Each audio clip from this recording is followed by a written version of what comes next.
ಆತ್ಮೀಯ ವೀಕ್ಷಕರೇ, ಯುವನಿಧಿ ಫಲಾನುಭವಿಗಳಿಗೆ ಮಾರ್ಚ್ ಮಂತ್ ಸೆಲ್ಫ್ ಡಿಕ್ಲೇರೇಷನ್ ಮಾಡಿಸ್ಬೇಕಾದ್ರೆ ಒಂದು ಮೆಸೇಜ್ ಬರ್ತಾ ಇದೆ. ಇದು message March month self declaration done ಆದಮೇಲೆ ಬರ್ತಾ ಇದೆ ಕೆಲವೊಬ್ಬರಿಗೆ, ಇನ್ನು ಕೆಲವೊಬ್ಬರಿಗೆ ವಾಟ್ಸಪ್ಪಲ್ಲೇ ಮೆಸೇಜ್ ಬರ್ತಾ ಇದೆ.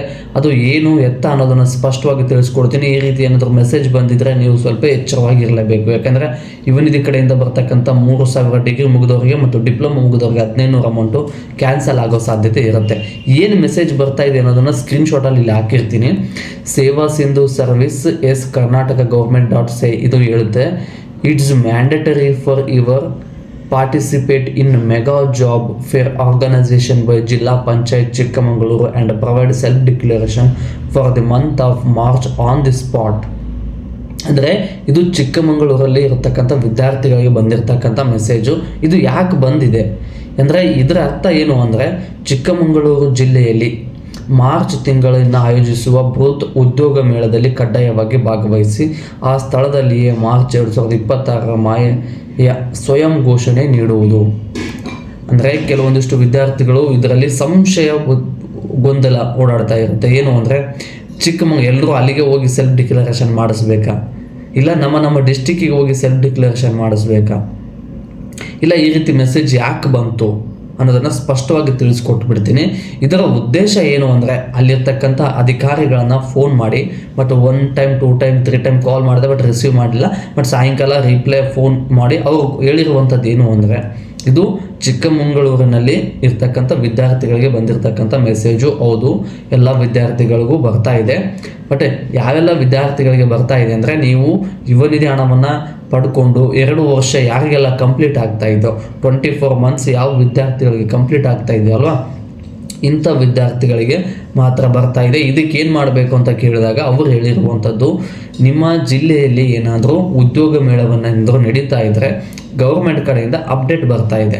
ಆ ಉದ್ಯೋಗ ಮೇಳದಲ್ಲಿ ಭಾಗವಹಿಸಿ ಉದ್ಯೋಗವನ್ನು ಪಡ್ಕೊಳ್ಳೋದಕ್ಕೆ ನಿಮಗೊಂದು ಇನ್ಫಾರ್ಮೇಷನ್ ಕೊಡಬೇಕು ಅಂತೇಳಿ ಈ ರೀತಿ ಬರ್ತಾ ಇದೆ. ಬಟ್ ಅಂದರೆ ಅಲ್ಲಿಗೆ ಹೋಗಿ ಸೆಲ್ಫ್ ಡಿಕ್ಲರೇಷನ್ ಮಾಡಿಸ್ಬೇಕು ಅಂತ ಅದು ಅರ್ಥ ತೋರಿಸ್ತಾ ಇದೆಯಲ್ಲ, ಅದಕ್ಕೆ ಏನು ಮಾಡಬೇಕು ಅಂತ ಕೇಳಿದಾಗ, ನೀವು ಎಲ್ಲಿ ಬೇಕಾದರೂ ಸೆಲ್ಫ್ ಡಿಕ್ಲರೇಷನ್ ಮಾಡಿಸಿ, ಅದಕ್ಕೇನು ತೊಂದರೆ ಇಲ್ಲ, ಸೆಲ್ಫ್ ಡಿಕ್ಲರೇಷನ್ ಡನ್ ಆಗುತ್ತೆ.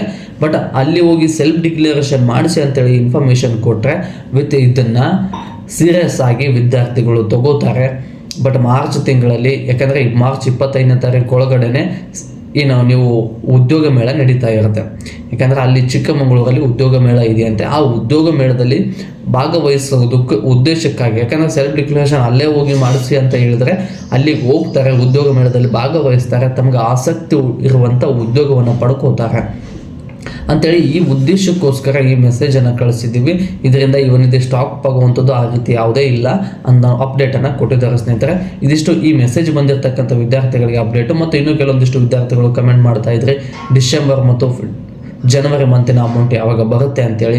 ಡಿಸೆಂಬರ್ ತಿಂಗಳ ಅಮೌಂಟು ಕೆಲವೊಂದಿಷ್ಟು ವಿದ್ಯಾರ್ಥಿಗಳಿಗೆ ಅಮೌಂಟು ಕ್ರೆಡಿಟ್ ಆಗಿಲ್ಲ. ಯಾಕೆ ಕ್ರೆಡಿಟ್ ಆಗಿಲ್ಲ ಅಂದರೆ, DBT ಸ್ಟೇಟಸನ್ನು ಚೆಕ್ ಮಾಡಿದಾಗ ಡಾಟಾ ನಾಟ್ ಫೌಂಡ್ ಅಂತ ತೋರಿಸ್ತಾ ಇತ್ತು.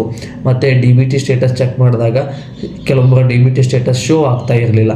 ಇಂಥ ವಿದ್ಯಾರ್ಥಿಗಳಿಗೆ ಇನ್ನು ಮುಂದೆ ಯುವನಿಧಿ ಹಣ ಸ್ಟಾಪ್ ಆಗುತ್ತೆ ಒಂದು. ಮತ್ತು ಅಲ್ಲಿ ನಿಮಗೇನಾದರೂ DBT ಪುಷ್ಡ್ ಅಂತ ತೋರಿಸ್ತಾ ಇತ್ತು ಅಂದರೆ ಮಾರ್ಚು 2nd ವೀಕ್ ಒಳಗಡೆ ಡಿಸೆಂಬರ್ ತಿಂಗಳ ಅಮೌಂಟು ಕ್ರೆಡಿಟ್ ಆಗುತ್ತೆ. ಜನವರಿ ತಿಂಗಳ ಅಮೌಂಟ್ ಅಪ್ಡೇಟ್ ಬಗ್ಗೆ ಹೇಳೋದಾದರೆ, DBT ಸ್ಟೇಟಸನ್ನು ಚೆಕ್ ಮಾಡಿದಾಗ 180 ಡೇಸ್ ಅಂತ ತೋರಿಸ್ತಾ ಇದೆ.